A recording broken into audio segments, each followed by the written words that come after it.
size. Okay. Two bedroom. These are knucklehead kids, man. But you know. Kids with nothing. You know, I'm telling you, man. The amount of energy it took them to do this, they could have went to school, man. Yeah. You know what I mean? So this is the living room. These are the bedrooms. They're pretty decent size, man. You know. This is nice. You know. Yeah, I definitely thought it was gonna be small. Yeah, no, that was one of the good things about it, because some of you get 2 bedrooms, but they're cramped. So this is where they broke. They took the water pipes. Pipes. Okay. What's the square footage? I want to say it's probably maybe 6 to 8, somewhere around there. Really? Yeah. This is I was a little bit, let me see, maybe a little more than that. It was maybe about 1,000, like that. It feels like a nice size. It's spacious. It's spacious. And this is the other bedroom. And the property wasn't winterized, right? You know what?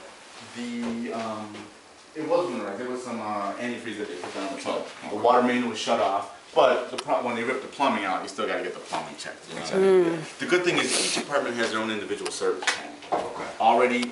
Utilities already separated. Okay, cool. Separately metered and everything. Yeah. And the meters are on the outside? On the outside. Gas meters on the outside. Water, electric meters down in the basement. Okay. Now, the one thing that the building was set up like this. Central boiler. Owner used to pay the utilities for the heating.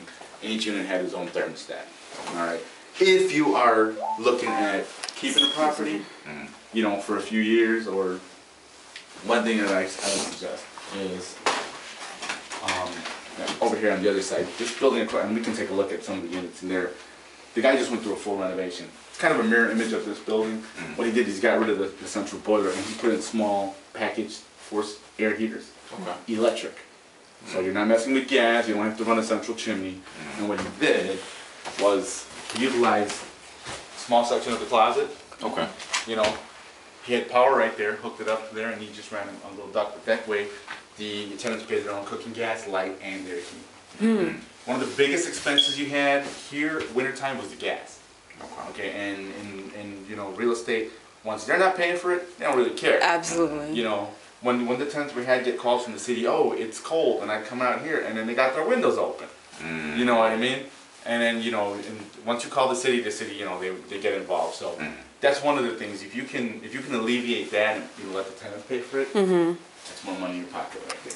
You know, it's going to incur a little upfront cost, but the guy was getting units at pretty good prices. He was getting them installed for a 2-bedroom, about $2,500. Okay.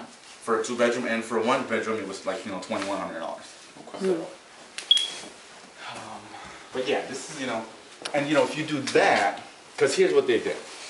With the central boiler, it had radiant baseboard heat, which ran, basically, I don't know if you're familiar with the radiant baseboard heat. Sean is not me. Oh, okay. You're familiar with the baseboard heaters? Yes. Okay, so it creates one big circle, right? And so what they did is, that was the first thing they did. They pulled the copper kitchen. Okay. So in terms of, when you do the math, I mean, either way you got to get, you know, heat in here. So either you spend money and redo the whole thing, and you still end up with the expensive boiler, or you spend a couple more dollars and put the package heat inside, and you're done. Because, you know, and for every element that you see, there's the same amount of linear feet that you don't see buried in the wall. And that's kind of what they were going for when they were popping these holes. I had a house sitter supposed to be taking care of the property for me. Okay, and you pulled up on the outside, besides that one window, which they just broke, there was no other broken windows. So he was taking care of the property for me. I come over here to show the building, I open the door, place is trash. As you should. And he is nowhere to be found.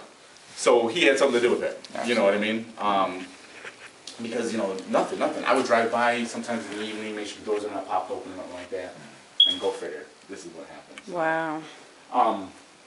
So, you know, going on that note, if you do the individual package heaters, this is all cosmetic work, and you won't have to worry about any of these things. Because what happened, the process of them ripping stuff out, some of the pipes are, you know, they broke off, they're left in the ceiling. In order for you to run a whole new system, you're going to have to open everything back up and trace all the lines up. Okay? So just a little insight. So this is typical 2-bedroom. Building is set up like this. The rear of the building, 2 bedrooms go from 1st floor to the 3rd floor. The front of the building is 2 bedrooms, and the center is 1 bedroom. Oh, okay. So I'll show you the one bedroom over here. Okay. Is police pretty good? I see the police around. Are they pretty good in this area? They are. Okay. I'm sitting out there and they probably passed me like 3-4 times, man. Okay. Okay. The police, did you guys come off 138?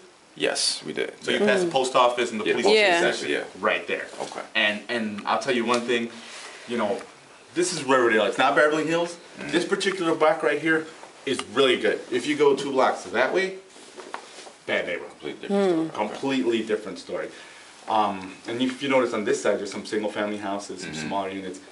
Owners live in those properties. And that by itself creates more responsibility. You know what I'm saying? If you live there, then you're responsible about it. If you're, you know, if you're just sitting at home collecting rent every month, you know, some people don't care. Exactly. Right, they take it for granted. So, you know, Was the intercom system functioning? it does need to be tested because I know they pulled a couple of them out. Okay. And this is a pretty decent sized 1 bedroom. You know, 1 bedroom. The only down complaint that I got about this is it only has 1 closet space. Okay. Oh, wow, there's that entrance right here. Yeah. You know, this is not water damage. This is these idiots pulling the ceiling down for copper. You know, school is right across that on that street right there. That's actually School Street. Yeah, we did come down School Street. Yeah, I'm sorry, school's that way. That's School Street, and then the school's right there. Shopping district. It's first time in Chicago. First time in Chicago. Yeah. Okay. So we're doing a little bit of sightseeing. Like as you say, you know, we're just here really for business. Sure. Your business first, then you can always, you know. Absolutely. Go out Always and come back. I went down to Philly a while back. I went down. I stayed downtown. I went for a wedding. Okay. Nice small downtown. Well, when I went, the downtown was. I saw a lot of places boarded up, man. Really? Yeah, I stayed at the club quarters in downtown Philly, right around the corner from the Ritz. Okay, I know what the Ritz is. And, Where's the Ritz? The Ritz is right over where we went to the Max Span, Max the auction, the Philly auction. Oh, so The around. Ritz is right over there. Really? Yeah. So like 30 in University City? That wasn't UC when we went. We over by, remember we walked past the boot place. You like the boots? Oh, right. Oh, That's yeah, over yeah, at yeah. 17, That's 17, Rittenhouse. It's like, Rittenhouse, okay, yeah. okay, A okay. little shopping mall. Like, Yeah. Yeah. I got there and I'm like, everything's boarded up. I'm like, what? We're around the right place. Yeah. Then you go around the corner and it's like the Ritz and it's beautiful. Yeah, it depends. Philly's got a lot of different areas. Yeah. I'm sure Chicago does as well. Oh, yeah. I mean, and the thing is, even when you see some of the boarded up properties, they're just properties that people are just sitting on. Yeah. And they still, you know, you may see this grand building boarded up. They still want $6 million for it. They're asking way too much. So You know, I'm a general contractor by trade, and when the market was good, we were building new construction houses like cookie cutter, man. Really? You know, just to get people to buy, and then market changed. So Everything else changes as well. yeah, you know, I'm an hour away from this property. Oh, really? okay. Yeah, I'm an hour away. Chris, he used to have a lot of commercial property at laundromats and a lot of different properties over here. He got relocated with his job. He sold everything. This is the only property he had left. And this is one of the reasons, you know, which was probably the bad decision because we should have reoccupied, but he's like, listen, I'm traveling a lot. I don't have the time. He's like, we should reoccupy, and I didn't have I'm a general contractor, so when I can pick up contracts, I don't have the time to come down here, you know. And then, you know, go figure. We were doing good, man. We were doing good until this. You see, you don't know who to trust these days. You know what I mean? The guy that was watching this for us we've known him for several years. You know, he cut the grass for us. He cleaned up the hallways. wow. Shoveled the snow. You know, he was the ideal guy in our eyes. You know what I mean? Absolutely. And then, you know, hard times, I guess. I don't know. You know, it changes people. Yeah, exactly. Change people rationale and everything. Well, all right, let's go on upstairs and you can see this.